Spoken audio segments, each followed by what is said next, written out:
जमीयत उलेमा-ए-हिंद की कार्यसमिति की बैठक के साथ 2 दिवसीय प्रतिनिधि सम्मेलन की शुरुआत शनिवार 3 मई 2025 को जमीयत के मुख्यालय में होगी।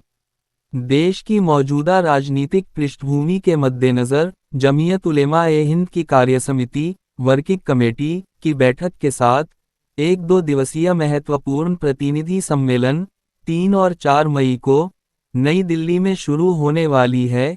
यह बैठक कल यानी शनिवार 3 मई 2025 को सुबह 11 बजे जमीयत उलेमा-ए-हिंद के मुख्यालय में अध्यक्ष मौलाना सैयद अरशद मदनी की अध्यक्षता में आयोजित होगी।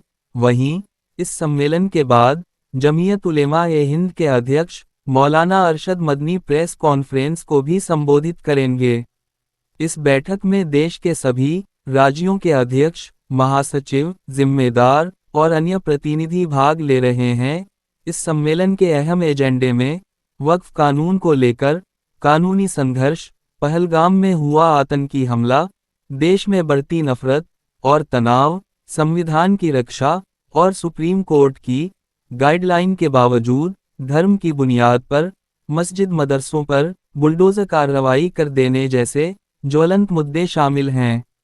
जमीयत उलेमा-ए-हिंद की ओर से एक बयान जारी किया गया है। बयान में जमीयत ने कहा, हमारा देश एक लोकतांत्रिक देश है जहां विभिन्न धर्मों के मानने वाले लोग देशभक्ति और एकता के साथ प्यार और भाईचारे से रहते आए हैं। इसका सबसे बड़ा कारण हमारा संविधान है और यह भी एक ऐतिहासिक सच्चाई है कि देश को गुलामी से आज़ादी मिलने के बाद संविधान निर्माण में जमीयत उलेमा-ए-हिंद की एक अहम भूमिका रही है।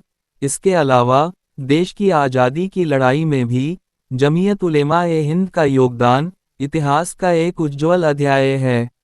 देश में बढ़ती नफरत और सांप्रदायिकता को हराने, सेकुलरिज्म को मजबूत करने और संविधान और लोकतंत्र की हिफाजत को यकीनी बनाने के लिए हर स्तर पर संघर्ष को जमीयत उलेमा-ए-हिंद अपना कर्तव्य समझती है। जमीयत उलेमा-ए-हिंद एकता में विविधता और विविधता में एकता के सिद्धांत को न केवल मानती है बल्कि धर्म से ऊपर उठकर इंसानियत की बुनियाद पर लोगों की मदद और मार्गदर्शन को अपने आचरण से बार बार साबित करती आई है। जमीयत उलेमा-ए-हिंद नफरत और सांप्रदायिकता को देश की एकता और सुरक्षा के लिए एक बड़ा खतरा मानती है। शांति, एकता और सहिष्णुता इस देश की चमकदार परंपरा रही है, लेकिन अब कुछ टकटम सत्ता के घमंड में इस परंपरा को समाप्त करने पर तुली हुई हैं। उन्हें देश की एकता से ज्यादा सत्ता और राजनीतिक स्वार्थ प्यारा है। जमीयत उलेमा-ए-हिंद के नज़दीक आतंकवाद, चाहे वो किसी भी रूप में हो, एक अत्यंत निंदनीय और अस्वीकार्य है। पहलगाम में हुए आतंकी हमले के बाद जमीयत उलेमा-ए-हिंद के अध्यक्ष मौलाना अरशद मदनी ने अपने बयान में कहा, इस्लाम में आतंकवाद की कोई जगह नहीं है और जो लोग ऐसा करते हैं वे इंसान नहीं कहे जा सकते।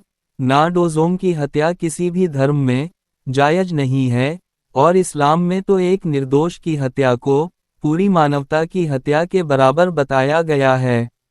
हालांकि इस घटना के बाद देश की मीडिया ने जिस तरह इसे धार्मिक रंग देने की खतरनाक साजिश की, इसकी मौलाना मदनी ने कड़ी निंदा की और कहा कि हमले के दौरान अपनी जान की परवाह किए बिना स्थानीय लोगों ने धर्म से ऊपर उठकर जिस तरह पर्यटकों को आतंकियों से बचाया और जख्मियों को अपनी पीठ पर लादकर अस्पताल पहुंचाया, वह प्रशंसा के योग्य है। यह इस बात का जीता जागता सबूत है कि कश्मीर के लोग आतंकवाद के खिलाफ हैं और शांति व एकता के समर्थक हैं। सम्मेलन में इस आतंकी हमले और उसके बाद पैदा हुई स्थिति पर गंभीर विचार विमर्श किया जाएगा। नए वक्फ कानून को लेकर जमीयत उलेमा-ए-हिंद, जो जन और कानूनी संघर्ष कर रही है, उसकी जानकारी लगातार मीडिया में आती रहती है। जमीयत उलेमा-ए-हिंद इस कानून को असंवैधानिक और धार्मिक मामलों में सीधी दखलंदाजी मानती है। उसका मानना है कि इस कानून से वक्फ की सुरक्षा नहीं हो सकती, बल्कि अगर यह कानून लागू रहा तो देश भर में मुस्लिमों की वक्फ संपत्तियां तबाह हो जाएंगी। महामहिम राष्ट्रपति के हस्ताक्षर के बाद इस कानून के खिलाफ सबसे पहले रिट याचिका सुप्रीम कोर्ट में जमीयत उलेमा-ए-हिंद ने ही दायर की थी। 5 मई को जिन 5 याचिकाओं पर सुनवाई होनी है, उनमें जमीयत उलेमा-ए-हिंद की याचिका पहले नंबर पर है। जमीयत उलेमा-ए-हिंद के अध्यक्ष मौलाना अरशद मदनी की ओर से वक्फ कानून की पैरवी के लिए वरिष्ठ अधिवक्ता कपिल सिब्बल पेश होंगे। सम्मेलन के दौरान वक्फ कानून के विभिन्न पहलुओं और जमीयत उलेमा-ए-हिंद की कानूनी लड़ाई पर विस्तार से चर्चा की जाएगी। इसके अलावा अन्य अहम मुद्दे भी विचार विमर्श में आएंगे और आगे की रणनीति तय की जाएगी। पैरवी के लिए वरिष्ठ अधिवक्ता कपिल सिब्बल पेश होंगे। सम्मेलन के दौरान वक्फ कानून के विभिन्न पहलुओं और जमीयत उलेमा-ए-हिंद की कानूनी लड़ाई पर विस्तार से चर्चा की जाएगी।